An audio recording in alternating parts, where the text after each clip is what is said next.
जी अस्सलाम वालेकुम, आप देख रहे हैं मेरा यूट्यूब चैनल एसके क्रिकेट में। आपका अपना सलमान। उम्मीद करता हूँ आज सब खैरियत से होंगे, खुश भी होंगे, अपने आसपास के लोगों का ख्याल भी रख रहे होंगे। जैसे कि आपको पता है कि मैं टॉप किस्म की और लेटेस्ट खबरें लेके आपकी खिदमत में हाजिर होता हूँ। सबसे पहले बात करते हैं कि हमारी सिलेक्शन कमेटी के जो चेयरमैन है हारून रशीद साहब, वो भी थोड़ी देर पहले प्रेस कॉन्फ्रेंस के लिए आए हैं और जो उन्होंने बयान दिए हैं मेरे लिए तो बड़े शॉकिंग है। आपको भी सुनाते हैं वो पढ़ के सारे और बताते हैं, सुनाते हैं आपको भी। इसके अलावा बात करते हैं थोड़ी सी आमिर के ऊपर भी। आमिर के बारे में भी सिलेक्शन कमेटी के जो चेयरमैन हैं उन्होंने बड़ा अच्छा बयान दिया और बड़े अच्छे बारे में उन्होंने प्रेज़ किया है, वो भी बताते हैं आप तक वो भी पहुंचाते हैं। और बात करते हैं फिर जो सारे सिलेक्शन कमेटी ने जो कल ठीक है अच्छा स्क्वाड अनाउंस किया, लेकिन बीच में जो ब्लंडर्स मारे हैं उसके ऊपर भी आपको अपडेट करते हैं। और बात करते हैं फिर जाके आपके जो वर्ल्ड कप के मैचेस हैं और जो उसका शेड्यूल अभी तक अनाउंस नहीं हुआ, क्योंकि अभी तक आ गया होता है, अभी तक नहीं अनाउंस हुआ, वो क्यों नहीं अनाउंस हुआ उसके ऊपर आपको अपडेट करते हैं। और बात करते हैं एंड पे आईपीएल के ऊपर भी, और केन विलियमसन की रिप्लेसमेंट अनाउंस कर दी गई है, वो भी आप तक पहुंचाते हैं। अगर आप मेरे चैनल पे नए और पहली दफ़ा आए हैं तो जल्दी से जल्दी मेरे चैनल को सब्सक्राइब कर लें और बेल आइकन को ज़रूर दबाएं ताकि मेरी लेटेस्ट वीडियो आप तक पहुंचती रहे। तो बात करते हैं जो पहली खबर निकल के सामने आ रही है सिलेक्शन कमेटी के जो कि चेयरमैन है हारून रशीद साहब, वो अभी थोड़ी देर पहले ही प्रेस कॉन्फ्रेंस के लिए आए हैं और उन्होंने अपनी खामोशी तोड़ी है आमिर के बारे में और जो सारा क्राइटेरिया जो उन्होंने देख के ये टीम अनाउंस की है, जो कल अनाउंस की गई है न्यूजीलैंड के ख़िलाफ़ T20 और ODI सीरीज़ के लिए जो टीम अनाउंस की गई है, उसके ऊपर उन्होंने बड़े बयान दिए हैं और बड़े अच्छे तरीके से डिफेंड किया है। सवाल उनसे ऐसे पूछे जाते हैं जो कि मेरी समझ से बाहर है कि किन लोगों को लाके सामने बिठाया जाता है और वो किस तरह के सवाल पूछते हैं, मुझे नहीं समझ आती। कि शान मसूद की जो मैं सबसे पहले बात करूं तो कल से बड़ी मीडिया सरगर्म है, उनके खिलाफ कंपेन चलाई जा रही है कि शान मसूद क्यों है टीम में। तो मैं आपको बताता चलूं कि शान मसूद इसलिए टीम में क्योंकि उनके काफ़ी असर रसूख हैं टीम के साथ और ऊपर मैनेजमेंट बोर्ड के साथ बड़े अच्छे ताल्लुकात हैं उनके, जिसकी वजह से वो टीम में आते हैं। और जब से वो 2022 के वर्ल्ड कप के लिए सिलेक्ट हुए थे, उसके बाद तब से ही वो लगातार, क्योंकि एक शॉकिंग न्यूज़ है जब हमने देखा कि वो 2022 के वर्ल्ड कप के स्क्वाड का हिस्सा हैं, तो तब हमारे लिए एक शॉकिंग न्यूज़ थी। और एक अब तो आदत होगी, हमें पता है कि शान मसूद ज़रूर होंगे टीम में, चाहे परफॉर्मेंस है चाहे नहीं है। ठीक है, मैं यहाँ पे क्रिटिसिज्म करने के लिए नहीं बैठा हुआ, लेकिन मैं यहाँ पे फैक्ट्स पे बात करूँगा कि क्यों उनको सेलेक्ट किया जाता है और बाकी लड़कों की क्या उनकी परफॉर्मेंसेज आपको नज़र नहीं आती। तो ये मैं आपके सामने लेके थोड़ा सा मुद्दा लेके बैठा हूँ। बात करूँ थोड़ी सी जो कल की टीम अनाउंस की गई है उसके ऊपर मैं आपको बताता चलूँ कि जो कि तकरीबन 5 से 6 ओपनर्स ही हैं, जिनमें फ़खर जमान देख लें, फिर उसके बाद देख लें आपके पास वो है हारिस हैं, फिर उसके बाद रिजवान है, फिर बाबर आजम भी ओपनिंग करते हैं, फिर उसके बाद साइम अयूब हैं, फिर शान मसूद है।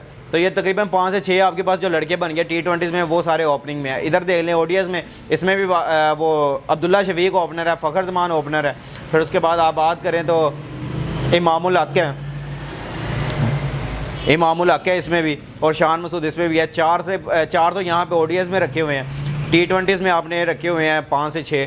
तो आप पता नहीं क्या एक्सपेरिमेंट करना चाहते हैं, मुझे समझ नहीं आ रही। और आपने क्यों, आपको इफ्तिखार में, और इफ्तिखार मुझे नज़र नहीं आ रहे ODI स्क्वाड में, इफ्तिखार को आपने T20s के लिए रख लिया, आपने ODIs में उनकी जगह पे हारिस सुहेल को सिलेक्ट किया, जो कि मुझे हैरानगी इस बात पे आती है कि हारिस सुहेल जो हैं वो सिर्फ वर्ल्ड कप खेलने के लिए आते हैं, उसके बाद वो चले जाते हैं।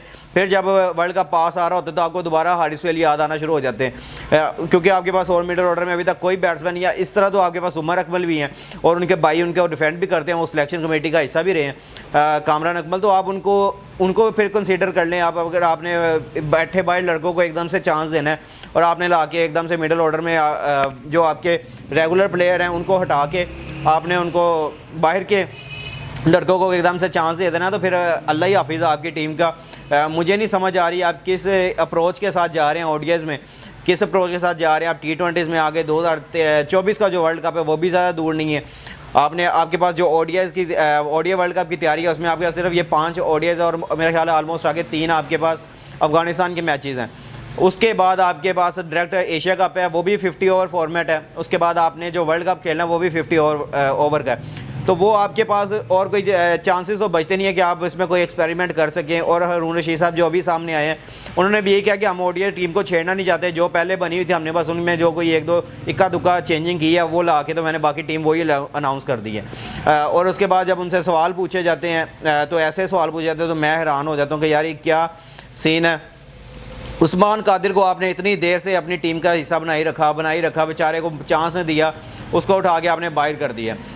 वो भी उनका बयान भी निकल के सामने आया कि जब मुझे चांस मिलता है तब मुझे 1 या 2 मैचेस खेलने के लिए मिलते हैं, क्योंकि शादाब खान कंप्लीट स्क्वाड का हिस्सा होते हैं और लगातार टीम की तरफ से खेल रहे होते हैं, तो वो ऊपर से वाइस कैप्टन भी होते हैं, तो उनको टीम से बाहर करना तो नामुमकिन होता है एज़ कम्पेयर टू उनकी इंजरी ना हो, अदरवाइज़ वो टीम में का हिस्सा ज़रूर होते हैं। तो बाकी लेग स्पिनर को चांस नहीं मिलते, वो बाहर हो जाते। तो उन्होंने बयान जो दिया वो मैं शॉकिंग है मेरे लिए, तो पता नहीं आप लोगों के लिए भी शॉकिंग है या आप भी इस तरह उनको डिफेंड करते हैं, तो आपके लिए भी शॉकिंग होगा कि उस्मान कादिर अच्छी बॉलिंग करते हैं, अच्छी लाइन लाइन पे करते हैं, ठीक है कभी उनको स्कोर पड़ जाता है, लेकिन उनके जो अच्छी परफॉर्मेंसेज है पाकिस्तान के लिए भी उन्होंने जो जब मैच के उनको मिले उन्होंने अच्छी परफॉर्मेंस करके दिया। तो यहाँ पे आपको अपने प्लेयर्स को डिफेंड करना चाहिए। आप उनको छोड़ के फिर आप चले जाते हैं उसामा मीर की तरफ। उसामा मीर आपके पास अच्छी ऑप्शन है, ठीक है, लेकिन उनको अभी ए टीम के साथ रखिए, अभी उनको टूवर्स करवाएं। उनसे पूछा गया हारून रशीद साहब से कि आप आमिर जमाल को क्यों नहीं कंसीडर कर रहे हैं, उनको इंग्लैंड के खिलाफ आपने डेब्यू करवाया, उन्होंने अच्छी बॉलिंग की, आपको आखिरी ओवर में मैच डिफेंड करके दिया, लेकिन आपने आमिर जमाल को नहीं किया। फिर फ़हीम अशरफ की तरफ जाते हैं बार बार घूम फिर के, दोबारा फिर फ़हीम अशरफ आपको याद आते हैं, तो आप एक प्रॉपर ऑलराउंडर की तरफ आप कोई और भी देख लें। तो उन्होंने कहा कि ठीक है वो हमारी ए टीम का हिस्सा है, वहाँ पे बाय टूवर्स करेंगे, अंडर 19 के टूवर्स हम मैनेज करवा रहे हैं, तो यानी कि आए बाएँ शायद इधर की बातें कर के प्रेस कॉन्फ्रेंस ख़त्म करके वो अगले चले जाते हैं। जो हमारे पास सवाल होते हैं, हम चाह रहे होते हैं यार, हम होते वहाँ बैठते हैं, हम पूछते कि भाई किस क्राइटेरिया के तहत आप बार बार चांस देते हैं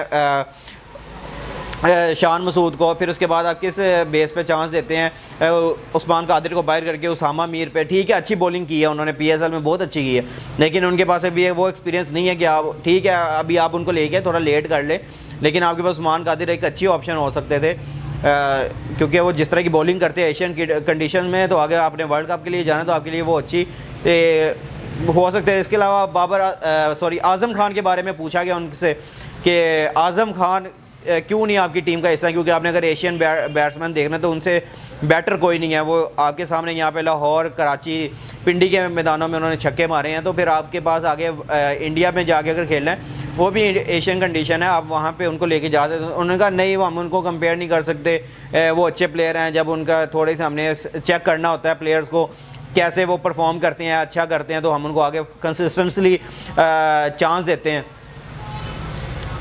तो अगर नहीं वो परफॉर्म कर पाते तो आपने उनको बाहर करके फिर उनकी रिप्लेसमेंट देखनी होती है। तो ये मुझे नहीं समझ आई कि क्या स्ट्रेटजी है इनकी, किस बेस पे ये जाके अपने प्लेयर्स को सिलेक्ट कर रहे हैं और किस तरह ये कर रहे हैं। हैरानगी की बात है, हमारे पास आगे 2 से 3 महीने रह गए हैं, हमने आगे वर्ल्ड कप खेलना है, एशिया कप खेलना है, तो हमारी टीम ही अभी तक डिसाइड नहीं होती, कभी किसी को बाहर कर दिया जाता है, कभी किसी को लेके आ जाते हैं एकदम से। चलें वो एक अलहदा इशू है। और जो बाबर आजम के बारे में खबरें गर्दिश कर रही थी कि उनको कैप्टनसी से हटाया जा रहा है, अभी वो अगली वीडियो में इंशाल्लाह आएंगे, उसके ऊपर मैं आपको और डिटेल से बताऊंगा कि अभी जो नजम सेठी साहब ने जो ट्वीट की थी कि मेरी बाबर आजम से मुलाकात हुई है और उनको मैंने कहा कि आप इस सीरीज़ में कैप्टन है, तो समझ नहीं आई, तो बड़े मीडिया में ट्रोल किया जा रहा है कि क्या वाकई सिर्फ इसी सीरीज़ के लिए बाबर आजम को रखा गया या सीरीज़ टू सीरीज़ डिसाइड किया जाएगा कि कौन कैप्टन होंगे, कौन वाइस कैप्टन होंगे और कौन जाएगा टीम को लीड करेगा। तो ये भी बड़ी एक कंट्रोवर्सी अभी फैली हुई है सोशल मीडिया पे, वो अगली वीडियो में आएंगे इंशाल्लाह, इसके ऊपर और डिटेल से आपको आगाह करेंगे। तो अभी जो नज़र आ रहा है तो वो तो अल्लाह ही हाफिज़ है पाकिस्तानी टीम का, ठीक है अच्छी टीम है, होपफुली कि हम चाहते हैं कि ये ODI मैचेस जीतें, सीरीज़ जीतें, तो ऐसा मोराल बूस्टअप हो ODI मैचेस में ख़ास तौर पे, और T20 में बाबर आजम अच्छे तरीके से लीड करें और एट दी एंड आपको अच्छे रिज़ल्ट मिले। इसके अलावा अगली खबर पर आते हैं,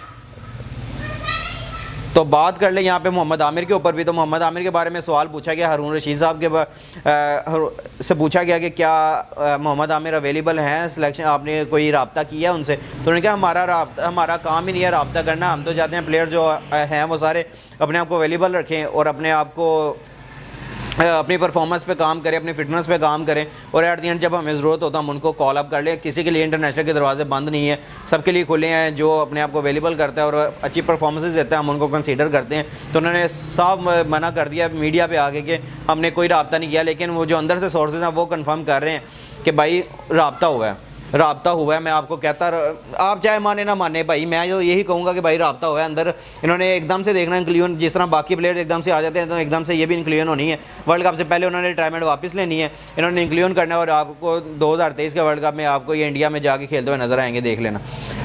क्योंकि भैया मेरे आपने वीडियो संभाल के रखनी है, इंशाल्लाह आपको देख लेना, ये सारी चीज़ें आपके सामने क्लियर हो जाएंगी जब आपकी टीम अनाउंस होगी वर्ल्ड कप में। आपको यहाँ भी बैठ के आपको नज़र आएगा कि भाई क्या चक्कर है, और मैं बताऊंगा कि भाई मेरी वीडियो आपको याद होगी, मैंने आपसे 2-3 महीने पहले ही कह दिया था कि आमिर आ रहा है भाई वापस, आमिर से रब्ते हुए हैं, उनके मैनेजर से रब्ते हो गए हैं, आप टेंशन ना ले, वो अंदर खाते में। अभी मीडिया पे इसलिए नहीं चलाना चाहते कि कोई ट्रोलिंग ना शुरू हो, कोई क्रिटिसिज्म ना हो, जो प्लेयर्स हैं उनको बैक किया जाए सबको। तो ये सारी वही चीज़ें आप अंदर खाते देख लें, ये काम हो चुका हुआ है, आप उस बात को छोड़ दें।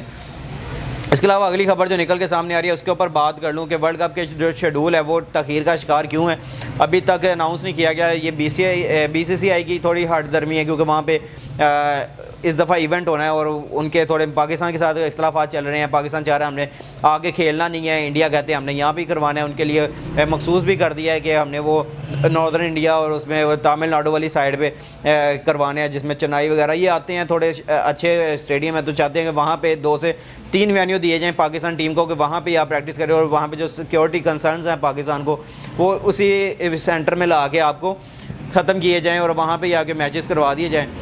तो देखते हैं, अभी पाकिस्तान का मौक़िफ़ इसके ऊपर निकल के सामने नहीं आया। नजम सेठी साहब का भी वही मौक़िफ़ है, हमने बांग्लादेश में जाके खेलना है, हमने श्रीलंका में जाके खेलना है। अभी ये यहाँ पे कर रहे हैं और वहाँ पे उन्होंने दे लेना, थोड़े दिनों तक आपका शेड्यूल आ जाना है और आपको पता लग जाना कि आप इंडिया जाके खेल रहे हो। मैंने आपको बताया हुआ है भाई, चैम्पियंस ट्रॉफ़ी, सिर्फ चैम्पियंस ट्रॉफ़ी के लिए आपको ये सारे करवे घूंट पीने पड़ेंगे, इसके अलावा आपके पास और कोई चांस नहीं है। तो ये सारा जो सीन सिनेरियो निकल के सामने आ रहा है, तो यहाँ पे जो ICC का और BCCI का जो आपस में मामला चल रहे हैं वो समझ से बाहर है कि अभी तक शेड्यूल अनाउंस क्यों नहीं किया गया, और पाकिस्तान के साथ सारे इख्तलाफात कंप्लीट करके आप अपना शेड्यूल तो अनाउंस करें एट दी एंड, पता चले कहाँ पे मैचेस हो रहे हैं। तो उम्मीद तो यही है कि इसी महीने के अंदर अंदर आपका शेड्यूल अनाउंस हो जाएगा, जिस पे आपको पता लग जाएगा कि पाकिस्तान इंडिया जाके कहाँ पे खेल रहा है और कहाँ पे उनके वेन्यूज़ डिसाइड हुए हैं। क्योंकि आपके पास ये टाइम थोड़ा है, आपने अपनी तैयारी करनी होती है। आपने अगर वो सारे वेन्यूज़ आप एक दफ़ा कर लेंगे तो इंडिया के लिए बेहतर है कि वो अपने सारे वेन्यूज़ को अच्छे तरीके से प्रिपेयर कर सकेंगे और सारे अपने अच्छे तरीके से इवेंट को ऑर्गेनाइज़ करवा सकेंगे। तो इतने टाइम लग जाता है, 2-3 महीने जो लग जाते हैं, तो वही आपके पास जो है उसके बाद आपका एशिया कप है, फिर उसके बाद आपका वर्ल्ड कप स्टार्ट हो जाना है।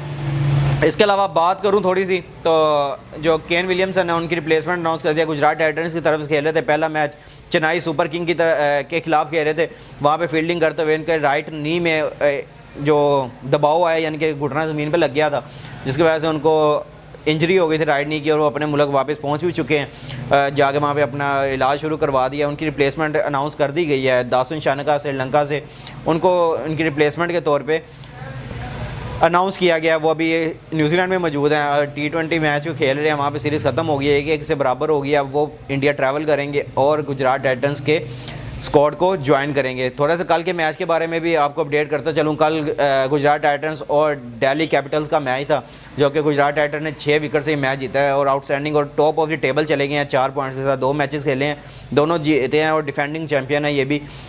तो PSL में पाकिस्तान के भी जो पाकिस्तान की PSL है वहाँ पे भी जो लाहौर कलंदर थी अपने डिफेंड करी थी, पहले मैच जीती थी, उसके बाद बीच में हारी भी है, लेकिन एट दी एंड दोबारा डिफेंड करने वाली बन गई। नोकिया ने कल अच्छी बॉलिंग की है, उन्होंने 2 आउट किए हैं दिल्ली कैपिटल्स की तरफ से खेलते हुए। फिर डेविड वार्नर ने अच्छी बैटिंग की है, 37 बनाए हैं उन्होंने।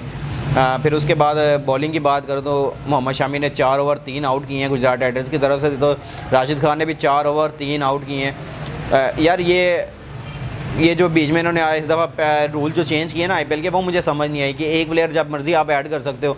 ये अगर कोई देख रहे हैं तो वो मुझे नीचे कमेंट सेक्शन में ज़रूर बताएं, जो इंडियंस हैं ख़ास तौर पे जो कि क्लोजली ये कवर कर रहे हैं, वो मुझे नीचे कमेंट सेक्शन में ज़रूर बताएं। यार ये वाकई ऐसी चीज़ है कि आप जब मर्ज़ी जाओ 12वां प्लेयर ऐड कर लो टीम में, उसके बाद जब दिल करे बाहर भेज दो उनको। तो ये मुझे समझ नहीं आई, अगर आपको ये समझ आया तो मुझे ये काइंडली क्लियर करें यार कि ये वाकई चीज़ है। देख रहे हैं सब्स्टिट्यूट इन है, जोश लिटल को एंटर करवाया गया, फिर उसके बाद बाहर किया जाता है, फिर सरफराज खान को एंटर करवा के उनको बैटिंग करवा दी जाती है। तो मुझे नहीं ये समझ आई कि क्या ये इस दफ़ा इन्होंने रूल निकाला है। विजय शंकर को बुलाया जाता है, फिर ये समझ बाहर खलील अहमद को बुला के उनसे ओवर करवाए जाते हैं, 4 ओवर उनसे करवाए जाते हैं। तो मुझे समझ से बाहर है कि यार ये क्या चक्कर है। अगर आपको ये समझ है तो आप मुझे ये बताएं यार ये क्या चक्कर है। इसके अलावा जो आज का मैच है वो 7 बजे आज स्टार्ट होना है। आज राजस्थान रॉयल्स और पंजाब 11 का मैच है, यानी पंजाब किंग्स का मैच है। तो ये भी अपना पहला मैच जीते हुए हैं दोनों टीमें। तो अब देखते हैं कि कौन टीम आज ये हार के अपने नीचे जाएगी टेबल पे। बाकी एक अच्छा IPL चल रहा है, तो इंशाल्लाह इसको भी साथ साथ कवर कर देंगे, आप तक ये भी बातें पहुंचाते रहेंगे। आपको मेरी वीडियो पसंद आई है तो जल्दी से जल्दी लाइक शेयर और कमेंट्स कर दिया करें। और जिस भाई ने अभी तक मेरे चैनल को सब्सक्राइब नहीं किया हुआ, जल्दी से जल्दी चैनल को सब्सक्राइब कर ले और बेल आइकन को ज़रूर दबाएँ ताकि मेरे लेटेस्ट वीडियो आप तक पहुँच रहे। इंशाल्लाह मिलते हैं नेक्स्ट वीडियो में, तब तक टेक केयर, अल्लाह हाफिज़। और बड़ी बड़ी खबरें लेके अगली वीडियो में आ रहा हूँ, बस जुड़े रहना और जल्दी से जल्दी सब्सक्राइब कर लेना। टेक केयर, अल्लाह हाफिज़।